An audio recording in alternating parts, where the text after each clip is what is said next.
En esta nueva sección de Conversando con el Elefante te presentaremos a Sofía y a Luis. Sofía y Luis son personajes ficticios que nos ayudarán a entender mejor qué hacer ante situaciones donde tengamos algunas personas con problemas de salud mental, como depresión, ansiedad, problemas con la familia o con la pareja. Sofía y Luis son personajes que han sido creados a través de la inteligencia artificial, por lo que de ninguna manera deben ser tomados como reales. No estamos diagnosticando y no estamos dando terapia a nadie de verdad con esta información. Si tú te sientes identificado en algún momento con Sofía y Luis, ve a terapia. Y si sentiste que esta última frase es un castigo, tal vez también deberías ir. Es increíble. ¿Quieres saber cómo es una sesión de psicología? Pues quédate en este capítulo de podcast porque vamos a hablar de la tercera sesión de Sofía. Buenos días, buenas tardes, buenas noches, dependiendo del momento del día en el que nos estés escuchando. Mi nombre es Guillermo Pacheco y conmigo está Mónica Cano. Y te agradecemos un montón por estar aquí el día de hoy en este podcast Conversando con el Elefante, donde vamos a tener el caso de Sofía, vamos a tener la tercera sesión de Sofía, una Sofía que va a ser un poco diferente, va a tener otro perfil, un muchito diferente, exactamente, que vamos a platicar justamente de otros temas que pueden estar afectando, de hecho, a Sofía y que justamente también tomando a consideración sus comentarios dentro de el podcast pasado de Sofía, quisimos incorporar a esta nueva ocasión, a este nuevo capítulo de podcast. De hecho, te diría, si tú nos estás escuchando y quieres que hablemos sobre algunos temas, ya sea con Sofía, ya sea con cualquier otro personaje, en este caso con Luis igualmente, entonces también escríbenoslo en los comentarios y ponnos qué quieres que vayamos resolviendo, qué quieres que vayamos trabajando con Sofía y con Luis. En este caso, a Sofía le va a tocar un tema de miedo a las relaciones, de miedo a estar en pareja, y vamos a abordar un poco más sobre este tema. Sí, y cómo abordarlo en sesión. Nada más, punto muy importante, ya tenemos nuestro disclaimer, pero por si te lo perdiste, recordemos que este perfil es generado por la inteligencia artificial, así que cualquier caso parecido a la realidad es mera coincidencia. Exactamente. Eso por un lado. Y bueno, nada más recordemos, esta es otra versión de Sofía. Y vamos a arrancar, hoy me toca leer a mí. Bueno, vamos a empezar. Sofía es una diseñadora gráfica de 27 años, creativa y con un gran sentido del humor, aunque a menudo este sirve como una barrera para protegerse. A primera vista parece extrovertida y segura, pero en su interior lucha contra una profunda ansiedad y un miedo paralizante a la intimidad emocional y el compromiso. Este temor ha impactado negativamente en su vida, manteniéndola en un ciclo de relaciones superficiales o de autosabotaje. Su miedo no es reciente, se ha gestado a lo largo de su vida a través de sus experiencias significativas. Abandono emocional. Uno de los mayores detonantes fue una relación en la que su pareja la dejó de manera abrupta y sin explicaciones, lo que generó una profunda herida de abandono. Siente que si se vuelve a enamorar, la historia se repetirá y será abandonada nuevamente. Idealización y desilusión. Con frecuencia, Sofía idealiza a sus parejas potenciales creyendo que serán perfectos. Cuando la realidad no coincide con sus expectativas, la decepción es tan grande que prefiere huir antes de enfrentar los problemas o las imperfecciones de la otra persona. Miedo a perder la individualidad, le aterra la idea de fusionarse con otra persona y perder su identidad o su libertad. A menudo se siente asfixiada ante la idea de tener que compartir su vida con alguien más. Antecedentes familiares. En el entorno en el que creció ha sido una influencia clave en sus miedos. Divorcio conflictivo de sus padres. Estos se divorciaron cuando ella era adolescente. El proceso fue extremadamente doloroso, lleno de gritos, acusaciones y un ambiente tóxico que la dejó con la convicción de que el amor siempre termina en conflicto y sufrimiento. Vio cómo su padre se alejaba emocionalmente y su madre sufría en silencio, lo que reforzó su creencia de que las relaciones son inherentemente dolorosas. Patrones de relaciones no saludables. Ha observado de que las parejas a su alrededor, tíos, amigos de la familia, han tenido dinámicas poco saludables con dependencia emocional o infidelidades, lo que ha cimentado la idea de que es difícil tener una relación sana y feliz. A lo largo de sus relaciones, Sofía ha repetido un patrón de comportamiento que refleja su ansiedad. Relaciones cortas y de poca profundidad, que no duran más de unos meses. Cuando las cosas empiezan a ponerse serias, ella se retira, encuentra defectos o provoca peleas para sabotear la relación antes de que se vuelva demasiado íntima. Evita conversaciones sobre el futuro, compartir miedos o vulnerabilidades. Prefiere mantener una distancia emocional para no exponerse al riesgo de ser herida. Y a menudo proyecta sus miedos en sus parejas, asumiendo que la van a engañar o dejar, incluso sin motivos. Esto la lleva a tener actitudes de desconfianza que la desgastan en la relación. Ahora, motivos para buscar terapia. Sofía ha llegado a un punto de inflexión. Se siente exhausta en este ciclo de autosabotaje y de soledad. Las principales razones por las que busca ayuda profesional son: 1. Por fatiga emocional. Está cansada de sentir ansiedad constante y de vivir con el miedo. Ha empezado a notar cómo su estado de ánimo afecta a otras áreas de su vida, como su creatividad en el trabajo y su relación con amigos. Deseo de una vida plena. En el fondo, ella anhela una relación sana y estable, por lo que quiere ser capaz de amar y ser amada sin el peso del miedo. Finalmente, ha admitido que el problema no son los demás, sino su propia incapacidad para gestionar sus miedos.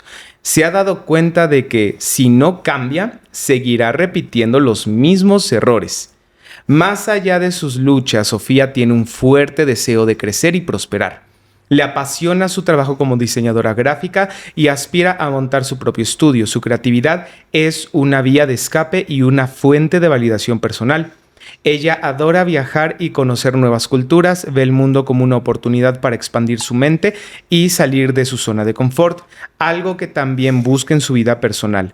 Y finalmente, su principal motivación es entenderse a sí misma, sanar sus heridas y construir una vida en la que el miedo no sea el que tome las decisiones. Quiere dejar de ser una prisionera de su pasado y abrazar la posibilidad de un futuro más feliz y pleno. Recuerden, cualquier parecido con la realidad es mera coincidencia. Sí, casi va a pegar no pasa esto, ¿verdad? Sí, una disculpa de antemano. Sofía, pues sí, se parece un poquito a varias personas que conocemos por ahí. Justo. Entonces está interesante. Ok, bueno, vamos a arrancar. Sí.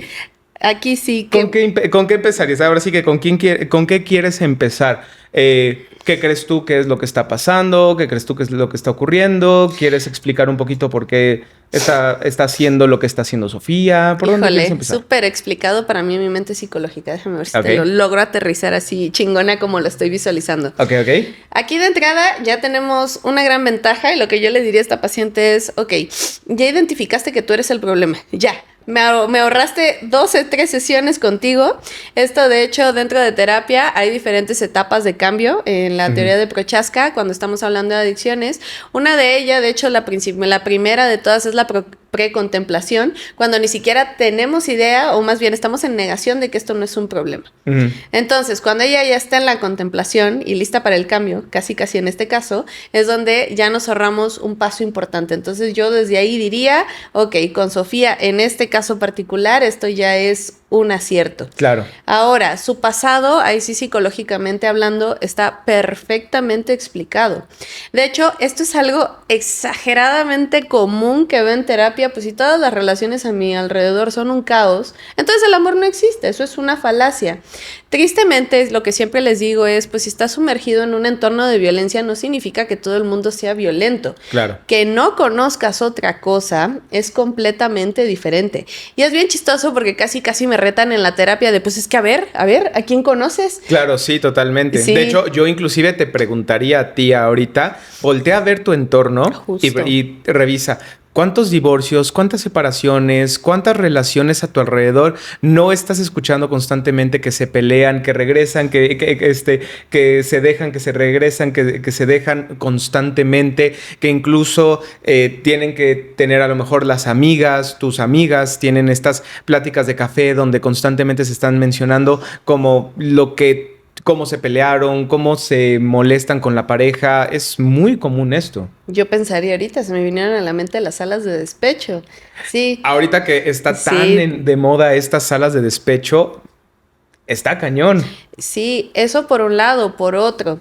También cómo lo vivió ella. Y eso fue bastante gráfico en esta descripción. Mis respetos para Gemini. Pero bueno, aquí sí tenemos el punto donde la relación de sus papás. De hecho, ahí sí nosotros fuimos muy empáticos. ¿Cómo era la relación de sus papás? Porque esto define muchísimas cosas. Teníamos un papá que se fue alejando de poco a poco a poco. Una mamá que se estaba aislando y aislando y aislando también. Y entonces, ojo, ¿qué vio entre ellos? Pues esta desconexión literalmente que tanto le dolió. Sí. Entonces, al vivir esta desconexión, me atrevo a decir que hay punto importante y ella, como la adolescente desamparada que fue, híjole, si esto le pasó a mis papás, pues ¿qué me espera a mí? Y entonces es ahí donde me atrevo a decir que se empieza a cocinar este miedo. Claro. De hecho, estos pacientitos cuando llegan con este tipo de crisis es como mi chamba ahorita contigo justamente es que no generalices. Claro. Que esto ocurre en todos lados, porque si no, ahí es donde se empiezan a detonar conductas. Tristemente, normalmente llegan después. Sí. Ya que está cocinado el trauma, ya fuego lento durante mucho tiempo con muchas consecuencias y muchos sabores amargos. Sí, de hecho, aquí hay que tener a consideración un punto, y es que Sofía está viviendo un trauma. Es un trauma que básicamente habla de algo que se va repitiendo constantemente. Ojo, piensa en el trauma de la siguiente manera. Imagínate que de pronto te haces un corte en la mano y es un corte no tan grande y de pronto pues empieza a sangrar un poquito tu herida. ¿Qué crees que pase como al par de semanas con esta herida? Se cura. Se empieza a curar, ok, vale. Probablemente todavía queda un poquito de cicatriz y demás, pero pues eventualmente se va a ir quitando. Deja de doler, a lo mejor en los 2 meses, 6 meses y demás. Esto es lo que nos ocurre a muchos de nosotros cuando hemos vivido alguna situación que nos ha dañado, que nos ha lastimado. No es tan fuerte este trauma. Imagínate ahora que yo agarro el mismo cuchillito y todos los días me hago el mismo corte en la misma zona de la mano. ¿Vale? Me dolió de pensarlo. Entonces, imagínate, ¿qué crees que va a pasar con esta herida?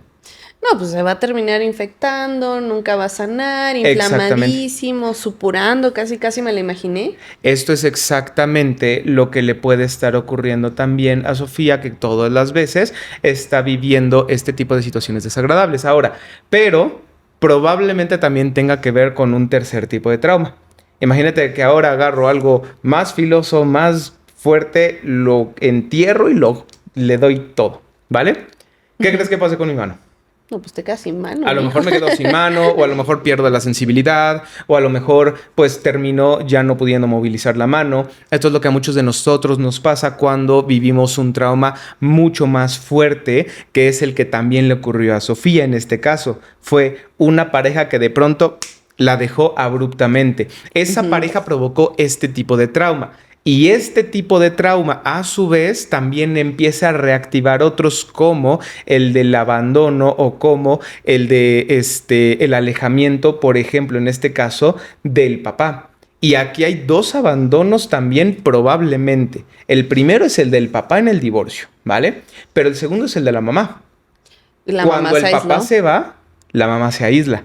Y entonces a ella la dejan sola. De hecho, usó una palabra clave aquí que luego se me olvida mucho en terapia, que es el desamparo. Sí. Porque justamente la gran mayoría de los traumas de la infancia vienen desde el desamparo. Estas necesidades no atendidas que muchas de las veces como niños intentamos expresar, sin embargo el entorno no las cacha y entonces ahí donde viene esta sensación de vulnerabilidad. Claro. Esto, conforme vamos creyendo, justamente es la evitación tan grande que se genera de esta sensación de desamparo que llegamos a tener. Ahora, ¿qué ocurre? Esto lo que provoca es una sensación de soledad y de vulnerabilidad, como lo acabas de mencionar. Eso lo que va a gestar es un constante miedo. ¿Miedo a qué? Miedo a sentirme como me sentí. Ajá. Y eso significa miedo a ser abandonada, miedo a ser rechazada. Y aquí es donde viene un punto muy importante, porque el miedo está jalando las conductas y estas formas de ser de Sofía. Desde la evitación. Exactamente, es la evitación. Cuando nosotros estamos hablando de miedo, la palabra clave es amenaza. ¿Cuál es la amenaza que está viviendo Sofía en este caso? La amenaza tiene que ver con el abandono y con el rechazo. Normalmente estos dos van muy de la mano. Si tú has escuchado este tema de las heridas de la infancia y demás, lo más probable es que si tú vives una herida de abandono, también esté pegado con la herida del rechazo. ¿Por qué? Porque de alguna manera uno tiene que nutrirse con el otro, ¿vale? Claro. Entonces, normalmente están muy de la mano. Ahora, ¿qué es lo que ocurre? Y esto es algo con lo que, si tú eres terapeuta que trabaja el tema de las heridas de la infancia, o si tú eres una persona que ha escuchado de las heridas de la infancia, esto es lo que a lo mejor te está faltando. Cuando tú revisas el tema de las heridas de la infancia, no te termina de funcionar tanto nada más saber cómo te hirieron en la infancia, sino es cómo se está reactivando en el ahora, qué te lo está reactivando y quién te lo está reactivando, y a su vez, cómo puedes sanar en ese sentido esta relación ahora. Porque a esa persona que a lo mejor fue herida, fue abandonada, fue rechazada, que fuiste en el pasado, tienes que hacer un trabajo de aceptación. Sí. Eso es lo que normalmente te mencionan, que hay que trabajarlo en terapia y demás. Pero con lo que tienes que trabajar sobre todo es en el aquí y en el ahora. Por ejemplo, en este caso con Sofía, cada persona que se aparece tiene que trabajar justamente en este miedo de ser abandonada y ser rechazada. Obviamente suena muy sencillo y muy fácil decir, pues trabaja el abandono. ¿Cómo fregados trabajas el abandono? Antes, primero hay que comprender otra cosa. Existen cierto tipo de emociones que se le llaman emociones operantes, ¿vale? Estas emociones funcionan sobre otras emociones. ¿Cuáles son emociones operantes? Por ejemplo, son emociones como el miedo, son estas sensaciones como la ansiedad, son emociones como la angustia, son emociones como la frustración, como la tristeza. ¿Qué tienen como en común estas emociones? Malestar. Es malestar y es desagrado, sí. Pero muchas veces, hay excepción de la tristeza, tienen mucho que ver con la evitación. Ya. Buscan la evitación. Ahora, estas emociones operantes normalmente operan sobre otras emociones. ¿Como cuáles? Como la ira, el enojo, como que son las socialmente aceptadas. Como el desagrado, como la envidia inclusive un poquito. Pero estas emociones como tal lo que tienen es que son mucho más reactivas, ¿vale? El enojo, el desagrado te llevan a reaccionar. Entonces, estas emociones como el miedo utilizan emociones como el enojo, como el desagrado, para activarse, ¿vale? Eso es lo que le está pasando a Sofía, por eso rechaza. Rechaza y se aleja. Sí, pero está rechazando al cuate, está alejando al cuate. Nota que hay algo que no cuadra con su visión de vida y entonces, ¡pum!, lo manda al diablo. Entonces, ahí es donde viene el punto. Entonces, Sofía me imagino que muchas veces se debe ser tachada como la mamona, como la fresa. La fresa, exactamente. Sí. Porque normalmente lo que hacen estas personas para evitar ser abandonadas o rechazadas es rechazar. Justamente. Y entonces aquí es bien interesante porque de hecho al empezar a hablar de miedos me acordé del podcast anterior de la fobia social, donde justamente mencionábamos y enfatizábamos de que estas personas lo anhelan. Sí. El problema con estas personas es que cuando lo tengan, sobre todo cuando hay un trauma, no saben qué hacer con esto. Claro. Y entonces ahí sí me ha tocado muchas veces en sesión y cuando estamos hablando de relaciones sanas y relaciones tóxicas, justamente es como es que sé perfectamente manejar al tóxico. Y es donde sí, pero si te llega alguien sano te vas a volver loca. Claro. O sea, y lo vas a terminar mandando al carajo porque no vas a saber qué hacer con él. Te va a generar más ansiedad. Claro. ¿Y por qué? Porque muchas de las veces cuando te topas con la persona sana, estamos hablando de un apego seguro. Una persona que pues no le mueve ni le calienta ni nada en ese sentido porque pues está muy seguro y tranquilo todo el tiempo. Claro. Y tenemos a la persona ansiosa colgada de la lámpara, justamente. O esta persona insegura. Entonces como es que no sé qué hacer con él. Y es como, ¿y no te has puesto a pensar que es porque confía en ti? Casi, ¿no? Dime. A la ansiedad no le gusta para nada los vacíos. Como tal. ¿Qué pasa muchas veces cuando tienes una persona que es segura? Hay veces en las que tarda 1, 2 horas sin escribirte, hay veces en las que no te marca, hay veces en las que pues no sabes mucho de esa persona, hay veces en las que está literalmente callado, o sea, simplemente están en el mismo lugar y están callados. Ahora, ¿qué pasa con la ansiedad? A la ansiedad no le gusta esto. ¿Por qué? Porque hay huecos de información. Y esos huecos de información todo el tiempo los está intentando llenar la ansiedad. Por esa misma razón, y ojo, punto súper importante, si tú has vivido en dinámicas algo tóxicas, por ejemplo, con los padres o en las relaciones de pareja, eres más propensa o propenso a volver a vivirlos.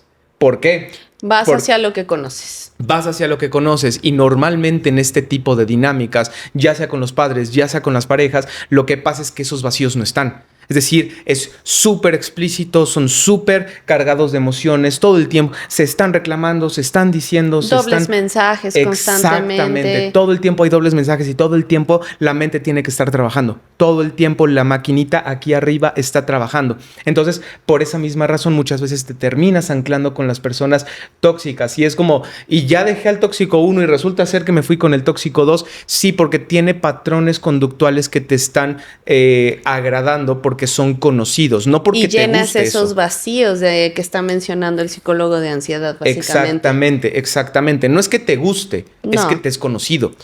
Entonces, y como es conocido, complejo. Sí, y es nefasto. Sí. Porque efectivamente, y es ahí donde justamente con Sofía, ¿por dónde empezar? Claro. Y es ahí donde yo, como buena cognitivo-conductual, primero, conductas disfuncionales, ¿no? Esta parte de la evitación, de la huida constantemente, ahí es donde nuevamente y siempre, cuestiones de ansiedad, vamos a empezar por toda esta regulación, sobre todo física de la ansiedad y entender qué es su ansiedad. A la par, muchísimo manejo emocional por esto de las emociones operantes que comentabas, de, ok, ¿qué estoy sintiendo? Ok, sí, estoy sintiendo desagrado, estoy sintiendo miedo, pero ¿por qué estoy sintiendo miedo? Para evitar esta reacción. Si no mal recuerdo, esto sería en DBT acción opuesta. Ahí sí, bueno. Probablemente, antes de llegar a la acción opuesta, eso es como identificación emocional. O sea, literalmente tienes que aprender a denotar las emociones. Justo. Y después, lo que se hace muchas veces en las habilidades de DBT es una vez que ya reconociste la emoción, lo que vas identificando. Y ojo, esto es un punto muy importante. La pregunta nunca va a ser si es válida tu emoción. Nunca te preguntes si tu emoción es válida. Punto. La sentiste, punto. Desde ahí es válida. La pregunta es, en realidad, si mi emoción está justificada. ¿Vale? Ahora, el contexto, la circunstancia, la razón biológica de la emoción, la intensidad, eso me va a justificar mi emoción.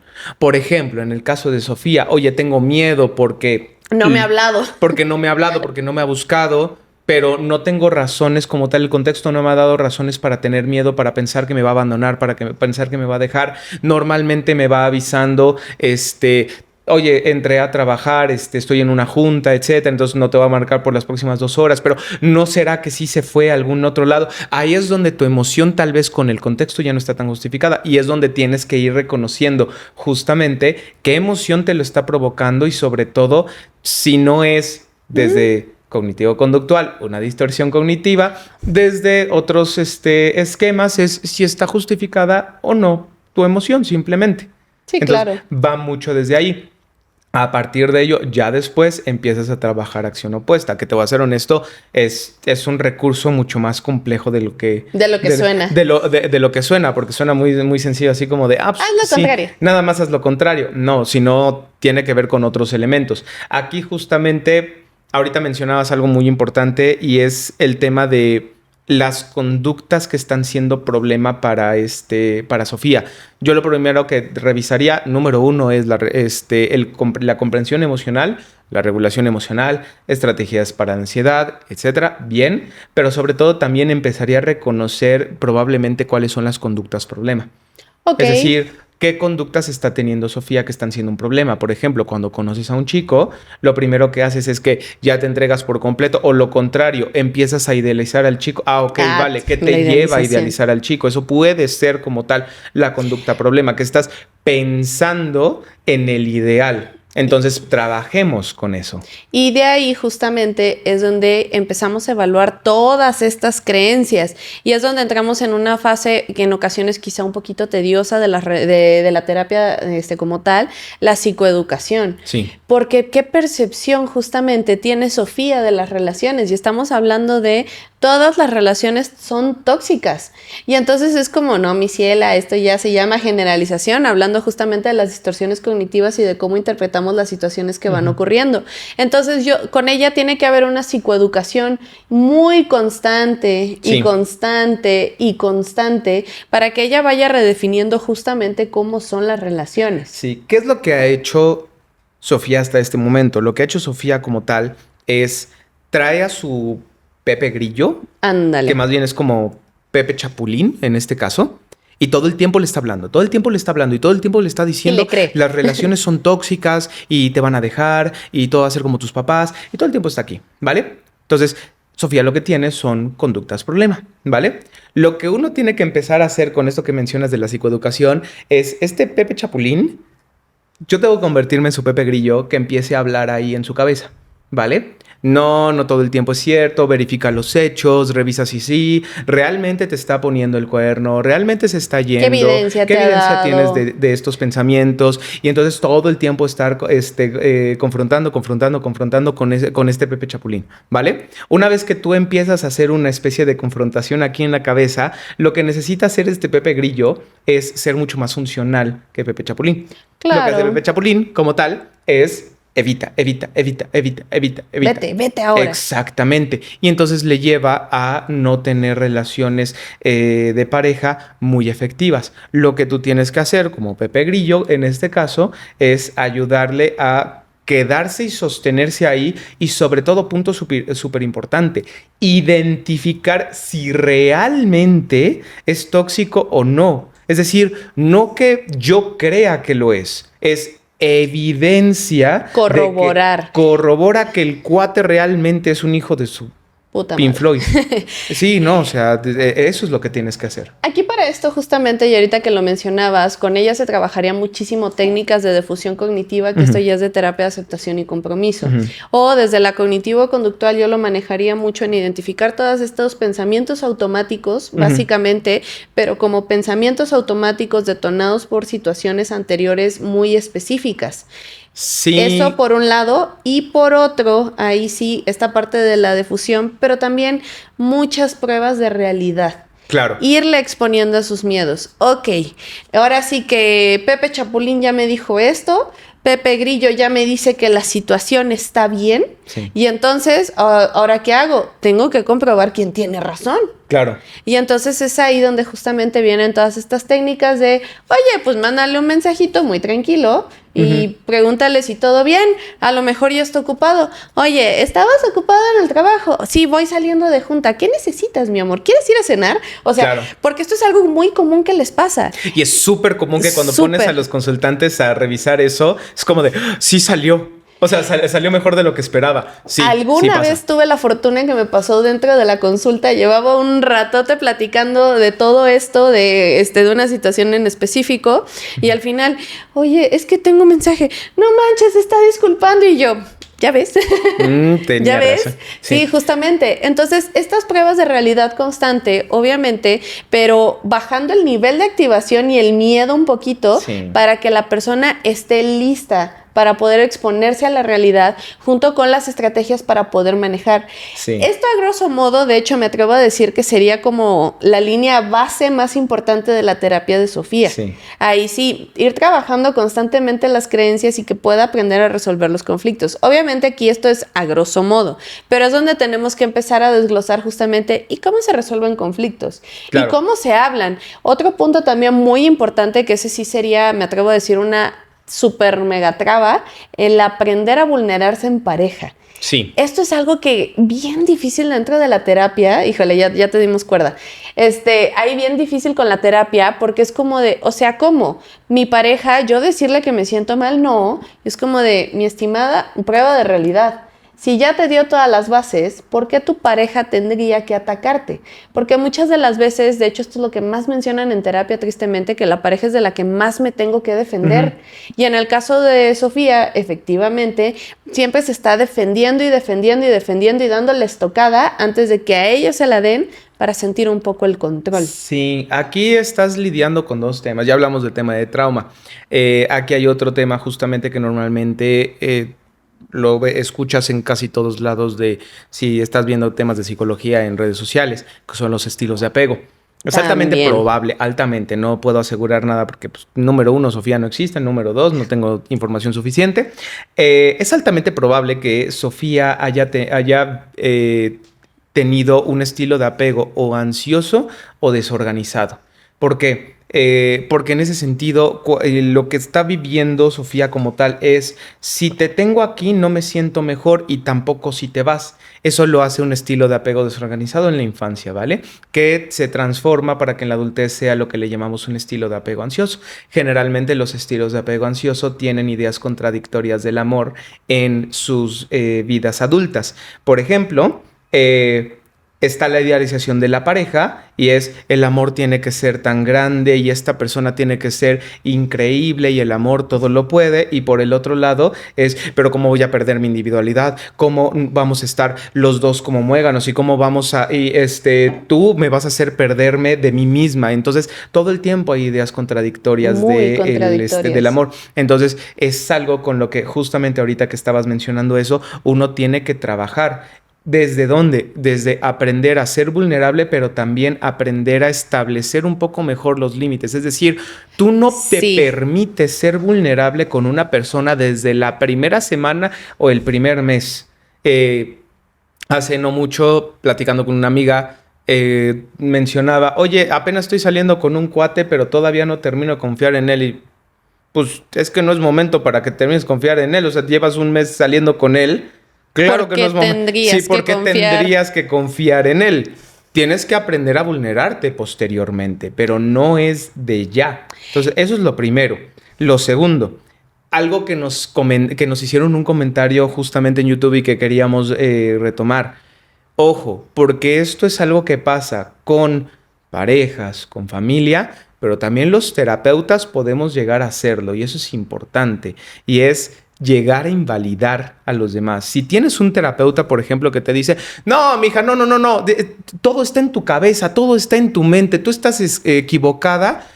A ver, vete de ahí, o sea, bueno, no vete de ahí, pero más bien menciónale, oye, me estás invalidando, porque justamente también uno se puede equivocar. Pero me estás invalidando, no me agrada, no me gusta eso que me estás mencionando, ¿desde dónde me lo estás diciendo? Porque justamente lo que el terapeuta tiene que hacer es comprender tu realidad y a partir de ahí, como lo estás mencionando, ponerla a prueba con la realidad.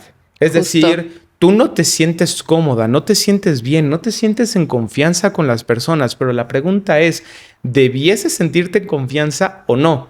Porque sí te vas a encontrar tipos patanes allá afuera y tienes que saber identificarlos, pero también tienes que comprender que no todos son así y que de alguna manera lo que tienes que aprender a hacer es a identificar qué cosas voy a tolerar, porque también en ese sentido, eventualmente lo que se tiene que trabajar con una Sofía es su capacidad de tolerar. ¿De tolerar a quién? A las parejas, a las personas a su alrededor. ¿Por qué? Porque en ese sentido, tu pareja no va a hacer todo lo que tú quieras. No. Y no siempre te va a caer bien. Y no siempre te va a gustar. A veces vas a querer darle un guamazo, ¿vale? Pero en ese sentido, lo que uno tiene que aprender es a tolerar a la pareja. ¿Qué cosas puedo tolerar y qué cosas no? El punto, ahora sí que, así como me lo mencionaron en algún momento en un diplomado de terapia de pareja, ¿dónde está la línea? La línea existe en la violencia. Todo lo que raye con la violencia, eso no puede ser tolerado. Pero todo lo previo a la violencia tiene que ser evaluado y revisado para crear acuerdos. En este caso, es parte de lo que uno también tiene que aprender a hacer con Sofía.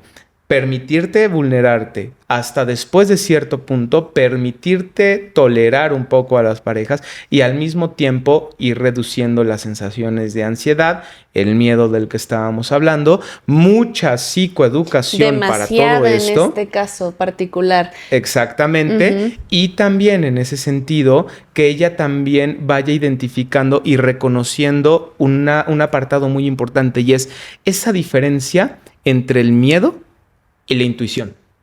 No es lo mismo miedo que intuición. Tu miedo a veces te va a decir, huye. Pero ¿qué te está diciendo tu intuición? Algo anda mal. Ajá. O sea, ¿te está diciendo algo anda mal? ¿O tu intuición todavía no está a flote? Es el miedo hablando. Ese reconocimiento tan ligero que todos nosotros tenemos, pero que a algunos nos cuesta identificar, es lo que también se tiene que trabajar en Sofía. Sofía tiene que aprender a identificar su intuición y diferenciarla de su miedo. Y entonces, cuando sea el miedo está hablando, a ver, ahí sí, como mencionabas, aprendamos a hacer acción opuesta, porque tal vez no está justificado el miedo. Entonces, quédate tantito, haz verificación de hechos, contrasta con la realidad y entonces revisa si valdría la pena que te alejaras de Juan, Pedro, Pepe. Exactamente. Esto. Y por otro lado, bueno, aquí sí lo que mencionas, la psicoeducación a todo lo que da, y esta va a ser la parte más larga de la terapia, justamente, porque entonces va a ser una constante entre me voy exponiendo para poder cambiar patrones de pareja, pero a la par ir enseñándole las habilidades o las herramientas para poder exponerse sanamente. Exactamente. Ahí es donde justamente tenemos que clarificar, porque este caso no es un proceso corto, porque normalmente te llegan justamente a la terapia y es que ya quiero cambiar, acabo de conocer a alguien y la única forma de superarlo y tengo que estar sola, y es como de, esa es otra, tengo que estar solo a fuerzas para poderlo sobrellevar, y es donde, punto importante, si surgen oportunidades, yo siempre les digo en terapia, yo no te lo puedo prohibir, claro. Sin embargo, sí te diría, no dejes de aplicar las herramientas, y ahí sí para que puedas ir discriminando si vale o no vale la pena. Y no dejes de ir a terapia. A veces sustituyen al pareja y sí. ya todo está bien. Y nos vamos como gordo en tobogán, justamente, pues ya este pinta bien o esta pinta bien, ya puedo confiar. Hablando desde la frustración. Sí, una disculpa de antemano. Me proyecté. No, pero pasa. A veces las personas prefieren o terminan escogiendo a las personas que al terapeuta. Eso también pasa. Pero en ese sentido, uno también tiene que ir aprendiendo que no es como que, me sentí bien y ya, sino por qué me sentí bien y trabajándolo de forma sana, efectivamente, en terapia. Justo. ¿Y qué tendríamos que ver en esta paciente? Esta versión de Sofía, ojo, es de un pronóstico bueno. Sí. Ahí sí, es un tema que se puede trabajar sin tema. ¿Qué temas habría que evaluar para ver de qué tan buen pronóstico y puntos delicados que nosotros tendríamos que contemplar justamente en la terapia? Este patrón evitativo. Sí. Porque entonces pueden llegar a evitar el terapeuta. Hay muchos pacientes que llegan y que dices, no manches, puedo hacer un cambio increíble. Claro. Sí, y te agendan y quedan bien formales y todo, y a la hora de la hora no llegan. Claro. Por lo mismo, por lo que les cuesta. Y es ahí donde nos tenemos que ir nosotros más lento e irnos adaptando justamente a cada paciente para no bombardearlos tanto. Totalmente. Y que sea un proceso llevadero, porque si no el nivel de exposición es exageradísimo en todos los sentidos. Sí, generalmente tocar la emoción puede ser muy difícil. Muy difícil. Y es ahí donde Sofía, para mejorar, que pudiéramos ver conforme su nivel de ansiedad vaya disminuyendo, ojo, porque es ahí donde su autoestima ahorita está por los suelos. Está por los suelos, ¿por qué? Porque todas las parejas, yo saboteo, yo soy el problema, yo esto. Es una persona que tenemos que trabajar mucho estas capacidades de logro. Entonces, conforme ella se empieza a sentir más segura sobre las relaciones de pareja, y aquí es donde se aumenta la autoeficacia y por ende su autoestima. A grandes rasgos. Totalmente. Pero autoeficacia, soy capaz de sobrellevar una relación de pareja sin caer en las relaciones como las de mis papás. Sí. Y por ende me empiezo a sentir mejor. Y es ahí donde teóricamente, arreglando este problema de raíz, vamos a dejar de tener problemas en el área de la creatividad y también su trabajo, porque vamos a tener una Sofía mucho más relajada, mucho más tranquila y mucho más confiada, que es capaz de sobrellevar una relación. Exactamente. Y bueno, Tú también, si tienes cosas que añadir a esta Sofía, quieres que revisemos otros temas en Sofía como tal, también velo escribiendo en la cajita de comentarios si nos estás escuchando en YouTube. Nosotros aquí te presentamos ya a Sofía, te presentamos lo que te mencionamos, tiene un buen pronóstico en ese sentido. Mientras sea bien trabajada, honestamente tendría bastante buen pronóstico. Ya vas escuchando cómo en general se podría trabajar un caso así. Si a ti te van resonando algunas de estas cosas también, ve y revísalas con tu terapeuta. Es buenísimo en ese sentido que puedas tener este 1 a 1 con un terapeuta para poder expresar todos estos miedos que inclusive tú pudieses llegar a tener. Y ojo, también recuerda que vale muchísimo la pena sentirse validado por una persona frente a ti. Entonces, si quieres que platiquemos sobre otra Sofía, la misma Sofía, pero añadiéndole algunos temas, posteriormente a lo mejor con Luis, velo escribiendo en la cajita de comentarios, venos poniendo qué otras cosas quisieras que fuéramos revisando. Recuerda también darle like, tocar la campanita y suscribirte si nos estás escuchando en YouTube. Si nos estás escuchando desde Spotify, recuerda compartirle este capítulo de podcast a alguna otra persona que consideres que requiera escucharlo. Mi nombre es Guillermo Pacheco y conmigo estuvo Mónica Cano. Y te agradecemos un montón por habernos escuchado el día de hoy. Recuerda que nosotros somos tus aliados en el camino a la claridad.